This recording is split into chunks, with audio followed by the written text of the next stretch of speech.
प्रियंका जी तुम आगे बढ़ो, प्रियंका जी तुम संघर्ष करो। आज बनासकांठा जिल्लाની ધરા ઉપર પહેલી વખત પ્રિયંકાજીએ આ પગલાં મૂક્યા છે ત્યારે મહાસચિવ કોંગ્રેસ પાર્ટીના મહાસચિવ ભૂતપૂર્વ વડાપ્રધાન ઇન્દિરાજી કે જેના રગોરગમાં આજે પણ બનાસકાંઠા જિલ્લો છે ઇન્દિરાજીને યાદ કરે છે એના પુત્રી રાજનજીના પુત્રી પ્રિયંકાજી સાહેબ બનાસકાંઠા જિલ્લાની જનતાને બનાસની બેનને જીતાડવા માટે આપ સૌને વિનંતી કરવા માટે વધાર્યા છે ત્યારે હું આપણા સૌ વતી બનાસકાંઠા વતી પ્રિયંકાજીનું હાર્દિક સ્વાગત કરું છું। ગુજરાત પ્રદેશ કોંગ્રેસ સમિતિના વરિષ્ઠ આપણા પ્રદેશ પ્રમુખ શક્તિસિંહજી ગોહિલ, વરિષ્ઠ ધારાસભ્યો,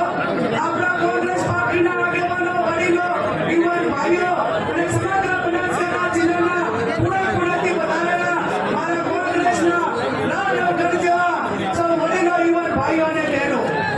આજે હું તમારા બધા વતી પ્રિયંકાજીને ખાતરી આપું છું અને એમને કહું છું કે આ બનાસકાંઠા જિલ્લો છે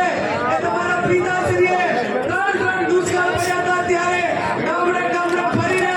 ગાયોને છેતરી કરાવી હતી, અછતના કામો કરાવ્યા હતા, ખેડૂતોને વીજળી આપી હતી,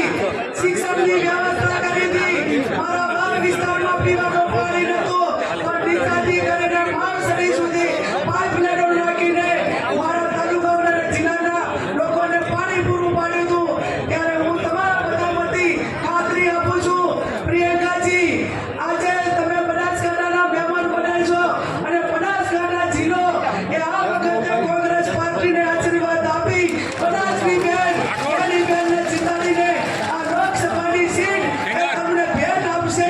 એમાં મને કોઈ શંકાને સ્થાન નથી। આજે બજરંગ બલી હનુમાન દાદાની ભૂમિ છે, ધરણીધર ભગવાનની ભૂમિ છે અને માં અંબાની ભૂમિ છે કે જ્યાં ઇન્દિરાજી વડાપ્રધાન હતા ત્યારે માં 51 શક્તિપીઠ એ અંબાજીના દર્શન કરવા આવતા દેવી શક્તિઓના આશીર્વાદ આપણી સાથે છે ત્યારે આપ 7મી તારીખે મોટા પ્રમાણમાં મતદાન કરી અને બનાસકાંઠાની સીટ એ કોંગ્રેસને વિજય